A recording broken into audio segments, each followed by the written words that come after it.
Welcome to Sleepy Philosophy. Tonight we are going to explore an old and thoughtful idea from the philosopher Blaise Pascal. As you listen, I hope you find a gentle space for quiet reflection wherever you are in the world. Thank you for joining me for this peaceful story and for being a part of this calm and curious community.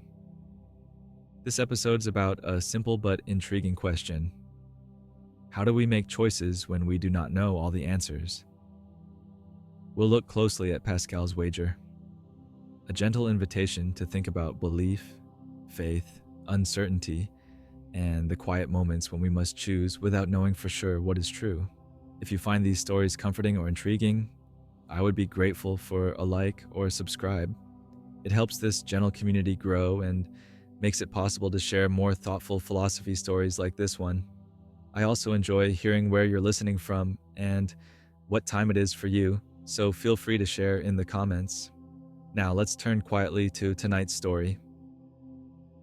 Blaise Pascal lived in 17th century France, a time of discovery and uncertainty. He was born in 1623 in the city of Clermont, during a period when science, philosophy, and faith were often in conversation and sometimes in conflict. Pascal's world was one of quiet, candlelit studies, handwritten letters, and thoughtful debates that stretched late into the night. In this setting, big questions about life, belief, and the limits of knowledge were never far away. Pascal was a person of wide and restless curiosity. From a young age, he showed a remarkable talent for mathematics and science, making discoveries that would influence how people understood the world. He invented new ways of measuring, calculating, and even helped to lay the foundations of probability, the study of chance and uncertainty. Yet, alongside his interest in numbers and experiments, Pascal was quietly drawn to deeper questions about faith, meaning, and what it means to live well. He wondered how reason and belief might fit together, and how a person could find clarity in a world full of mysteries. Pascal's life unfolded during a time of great change in Europe. As a young boy, he lost his mother, and much of his early childhood was shaped by his father, who encouraged his learning and curiosity. The family moved to Paris, where Pascal was introduced to lively circles of scientists, thinkers, and writers. The world around him was shifting. New discoveries in astronomy and physics challenged old ways of thinking, while questions of religion and philosophy were discussed in quiet gatherings and public debates. As he grew older, Pascal's health was often fragile, and he spent many hours in study and reflection. He experienced moments of deep faith, as well as periods of doubt and searching.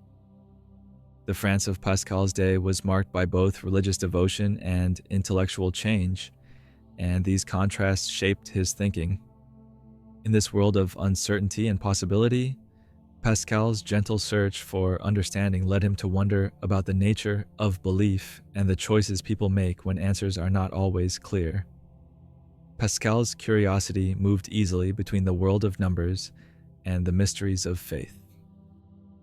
The more he learned about science and the nature of chance, the more he wondered about the limits of reason and what lay beyond it. He saw that even the best arguments and most careful observations could not answer every question, especially the largest questions about life, purpose, and the existence of God. This gentle uncertainty became a part of Pascal's daily life. Rather than ignoring it, he decided to look at it honestly, asking how a person might choose what to believe when proof is out of reach. His search for understanding did not lead him to a single answer, but instead to a quiet reflection on how to live thoughtfully and openly with the unknown. This spirit of inquiry would shape his famous wager and the way he thought about belief itself. Pascal's wager first appeared in a collection of writings called the Pensées, which means thoughts in French. These notes were never fully organized during his lifetime, but they reveal the quiet depth of his thinking. Pascal wrote the wager as part of a larger search to understand belief, doubt, and the questions that trouble the human heart. He was living in a time when many people were uncertain about religion, and debates about faith and reason were common in both public and private life. In this setting, Pascal did not try to prove or disprove the existence of God with logic alone. Instead, he wondered how a person might make a choice when the answers are unclear and the risks seem great. The wager grew out of this uncertainty, a way of gently exploring how someone might live, hope, or believe, even when proof and certainty cannot be found. Pascal was trying to answer a question that many people quietly wonder about. What should we do when we cannot know for sure whether God exists? He saw that reason and evidence could not settle the matter, no matter how much a person searched or debated.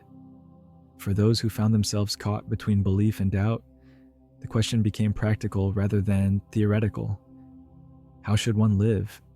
And what kind of choice should be made when certainty is out of reach? He realized that not choosing is itself a kind of choice. Whether a person believes, disbelieves, or remains undecided, each path carries its own possibilities and risks. Pascal's wager was his way of responding to this problem, offering a thoughtful approach to living with uncertainty. Instead of searching endlessly for answers that may never come, he invited people to consider the consequences of their decisions and to think gently about how to move forward when clarity cannot be found. During Pascal's lifetime, questions of faith and belief were at the center of many people's lives. The 17th century was a period of great change and uncertainty in Europe. Science was advancing, new discoveries were challenging traditional views, and old certainties about religion were often being questioned. There were debates between those who held firmly to faith and those who looked to reason or science for answers. Some people struggled quietly with doubt, while others defended their beliefs with passion. In this climate, conversations about God, truth, and meaning were both personal and public. Pascal lived at a time when it was common to feel unsure about what to believe, and many wondered how to make sense of conflicting ideas. These uncertainties shaped the questions that Pascal asked and helped inspire his wager, a way of thinking about belief that did not ignore doubt, but gently made room for it. Pascal's wager is not a proof or an argument for the existence of God, but a way of thinking about belief when certainty is impossible. Pascal invites us to picture belief as a quiet choice, a gentle bet placed when the outcome is unknown. He asks us to consider two possibilities: either God exists or God does not. Each person, he says, must choose how to live, even if they cannot know which answer is true. If you choose to live as if God exists and God truly does exist, Pascal suggests the gain may be infinite: eternal happiness, spiritual comfort, or the hope of something lasting beyond this life. If you live as if God exists and God does not, then little is lost. You might still gain a sense of purpose, hope, or a life shaped by kindness and meaning. On the other hand, if you choose to live as if God does not exist and God does exist, the opportunity for eternal happiness or life beyond death is lost. If there is no God and you do not believe, then nothing is gained or lost in a lasting way.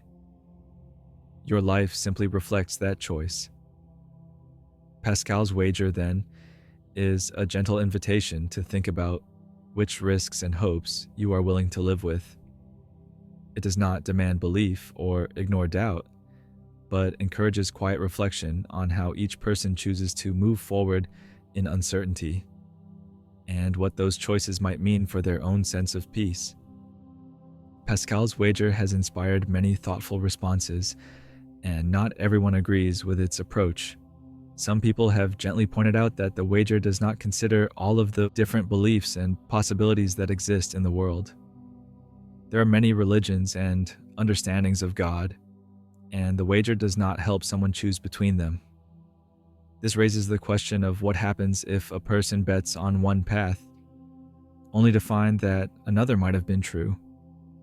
Others have suggested that believing in something simply out of self-interest, as the wager seems to encourage, may not lead to genuine faith. They wonder if belief that is chosen just for its possible rewards is truly sincere, or if it is simply a kind of quiet calculation. Some also ask whether it is possible to choose what to believe at all. or if belief must come from a deeper place of trust and understanding. Still, for many, Pascal's wager remains a gentle starting point for thinking about uncertainty, choice, and hope.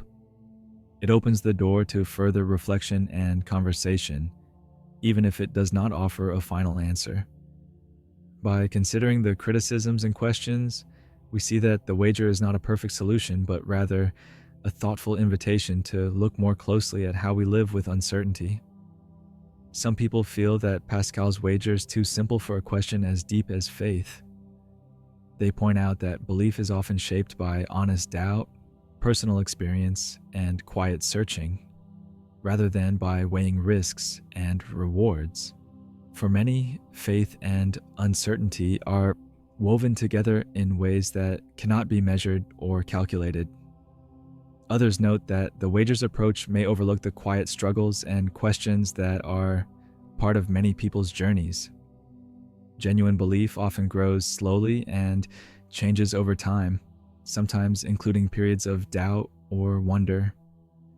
In this way, the wager's simple choice does not capture the full, gentle complexity of how people come to believe, or choose not to believe. Some critics have also raised gentle questions about sincerity and the nature of true belief. They wonder if choosing to believe only because of the possible rewards is really belief at all, or if it is simply hoping for a benefit. Can faith be genuine if it is chosen for practical reasons, rather than from honest conviction or a deeper sense of trust? Pascal's wager quietly raises these questions without fully resolving them. It reminds us that belief is not always something we can decide on, like a strategy or a bet. For many, true faith is more than a calculation. It is a matter of the heart, shaped by personal experience, longing, and a quiet openness to the unknown. These gentle concerns invite us to reflect on what it means to truly believe and how sincerity fits into the choices we make. Pascal's wager is best understood as the beginning of a conversation, not its end. It does not offer a perfect answer to questions of faith and uncertainty, nor does it settle the mysteries that surround belief. Instead, it invites quiet reflection and gentle discussion, encouraging each person to consider their own hopes, doubts, and reasons for choosing one path or another. Rather than providing certainty, the wager opens a space for honest questioning and thoughtful exploration. It reminds us that some of life's biggest questions may not have simple solutions, and that it is possible to live with curiosity and openness even when the answers remain unclear. In this way, Pascal's wager continues to inspire reflection and conversation, gently inviting us to look more closely at how we live with uncertainty and what meaning we find along the way. As this story draws to a close, let yourself rest in the quiet value of asking questions, even when the answers are not clear. Some of the most meaningful reflections begin with gentle uncertainty and a willingness to wonder. It is often in the act of questioning that we discover new insights, find comfort, or learn something important about ourselves and the world. Not every question needs a final answer to bring peace or understanding. Sometimes it is enough to stay open, to listen, and to move thoughtfully through the unknown. Pascal's wager reminds us that the search for meaning can be a gentle journey, shaped by curiosity and patience, rather than certainty. As you reflect on tonight's story, you are gently invited to rest in the idea that uncertainty and curiosity can both have a place in your life. There is no need to resolve every question or find every answer before you can feel at peace. Sometimes simply being open to wonder and quietly accepting what you do not know is enough. Curiosity can be a gentle companion, helping you notice new possibilities and reminding you that it is okay not to have everything figured out. Uncertainty does not have to be unsettling. It can also be a space for gentle exploration and calm acceptance, where you allow yourself to grow and discover in your own time. As we finish tonight's story, I wish you a peaceful mind and a sense of gentle wonder. May you find comfort in quiet questions and open spaces for reflection. Whatever this day has brought, may you rest with the soft hope that meaning can be found in uncertainty and that curiosity can guide you kindly forward. Wishing you calm, restful moments and the quiet joy of exploring life's mysteries, one gentle thought at a time.